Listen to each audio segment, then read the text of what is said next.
श्री हरिवंश गुरुदेव, आपके चरणों में कोटि कोटि प्रणाम। गुरुजी, मैं श्री जी की कृपा से 1 वर्ष से आपको सुन रहा हूँ। महाराज जी, मेरा ब्रह्मचर्य के नाश के अभ्यास की वजह से मन में गंदे विचार इकट्ठे हो गए थे और अब मेरे मन भगवान और संतों के प्रति गलत विचार फेंक देता है, शायद जिसकी वजह से मेरे द्वारा कोई अपराध बन गया है और उसका फलस्वरूप मुझे पिछले 4-5 दिनों से काफी डिप्रेशन और दिल में जलन सा हो रहा है। मेरे अंदर का पूरा उत्साह खत्म हो चुका है। मुझे अब बल प्रदान कीजिए महाराज। क्या किसके प्रति अपराध बन गया? क्या भाव अपराध का? बातें जो गंदगी की थी वो निकल जाती हैं। मान के चलो फोन पे आपके वचन सुन रहे हैं, किसी संत जी की आप वो करते हैं जो वाणी बताते हैं, और यूट्यूब पे देखते हैं हम संतों को तो उनके प्रति गलत भाव आ जाते हैं, मतलब मन फेंक देता है। तो उससे कोई हानि नहीं होगी, केवल जबान से तुम मत बोलो। जैसे मन एक पागल आदमी है इस समय, मन कोई अच्छा थोड़ी है, मन गंदा है ना। वो भगवान के प्रति भी गंदा सोच सकता है, वो गुरु के प्रति भी सोच सकता है, किसी के प्रति। पागल आदमी जैसे नहीं, तो पागल आदमी का विश्वास नहीं। तो मन को इस समय तुम पागल आदमी की तरह देखो। वो तुम्हारे ऊपर अटैक तभी करेगा जब तुम उसको स्वीकृति दे दोगे। वो उसका एक काम है, डरना नहीं चाहिए। बहुत सुलझ के हमारी बात को समझना। मन का काम है एक दुकानदार की तरह तुम्हारे सामने पेश करना हर चीज, बुरी से बुरी, गंदी से गंदी, अच्छी से अच्छी। ऐसा नहीं कि बुरी चीज ही पेश करता हो। अगर वो तुम्हें सहयोग न देता तो तुम यहाँ आ ही नहीं सकते थे। मन ने सहयोग दिया ना, चलो हम चलते हैं, तुम्हारा सहयोग करते हैं, चलो सत्संग में, तो सहयोग किया ना मन। तो ऐसा नहीं है कि मन केवल गंदा ही सहयोग करता है, ऐसा नहीं। वो सहयोग न करे तो आप वृंदावन आ ही नहीं सकते, उसी के सहयोग से आप आए हैं। हमको ये देखना है कि मन हमारे सामने एक व्यापारी की तरह सामग्री पेश करता है।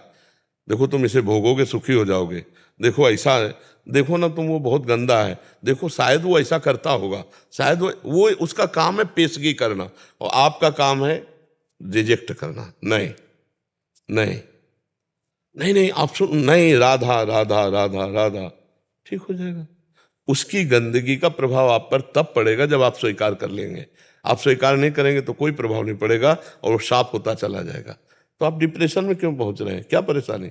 नहीं महाराज जी, एक साल से तो मैं आपका सुन रहा हूँ सत्संग और वार्तालाप। 1 साल से मैंने नहीं करा कुछ भी, लेकिन पता नहीं 4-5 दिन से बीच में मैं बैलेंस बना के चलता हूँ कि थोड़ा शांति के लिए तो, लेकिन जब मैं एकदम अच्छे से चलने की कोशिश करता हूँ तो मन बहुत जलाने लगता है। हाँ बिल्कुल, तुम्हारी बात हम मानते हैं। मन जलाने इसलिए लगता है कि वो खुद जलता है, उसके पाप नष्ट होते हैं। और लेकिन 4-5 दिन पहले इतनी तेज जलन हुई हृदय में कि प्राण निकलने वाले थे, ऐसी जलन। नहीं, ऐसी ऐसी तो जलन तभी होगी जब अधर्माचरण आपसे बन गया होगा, पाप आचरण बन गया होगा, इसमें कोई संशय नहीं बच्चा।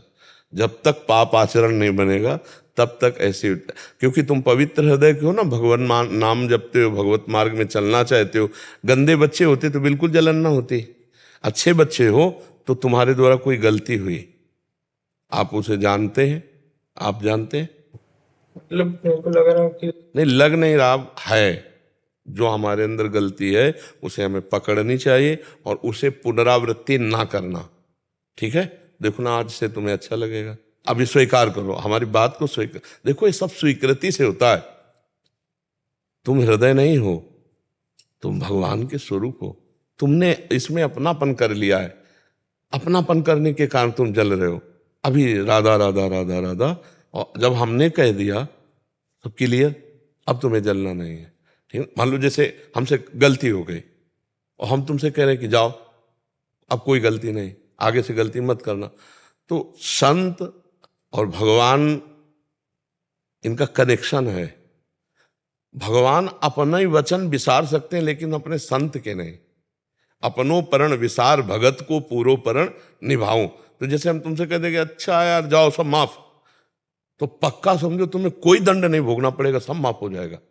क्योंकि वो मेरा पावर नहीं है, मेरे प्रभु का पावर है। कि भगवान से प्रभु, और वो वचन कह भी रहे हैं कि सर्वधर्मान परित्यज्य मामेकम शरणम ब्रज अहम त्वाम सर्व पापेभ्यो मोक्षयिष्यामि मां। तो मान लो आप पूर्ण शरणागत नहीं हो पा रहे, लेकिन आप हमारे पास आए हो ना, तो हमारी तो शरणागति है ना, तो हम अपनी शरणागति के पावर से आपकी बात की पहुंचाते। तो अब आपकी जलन नहीं होनी चाहिए, अब आप बिल्कुल अपने को क्लियर मानिए, और मन का चक्कर जो नाना प्रकार के प्रपंच फेंकता है ना, उसको अस्वीकार करते रहिए और प्रसन्न राधा राधा अभी शुरू करो तो अभी अच्छा लगेगा, ठीक है ना। अब डिप्रेशन वाली बात या परेशानी वाली बात बिल्कुल नहीं है। अगर आप पुनः स्वीकार करते हो तो फिर मेरी बातों का महत्व नहीं है आपके अंदर।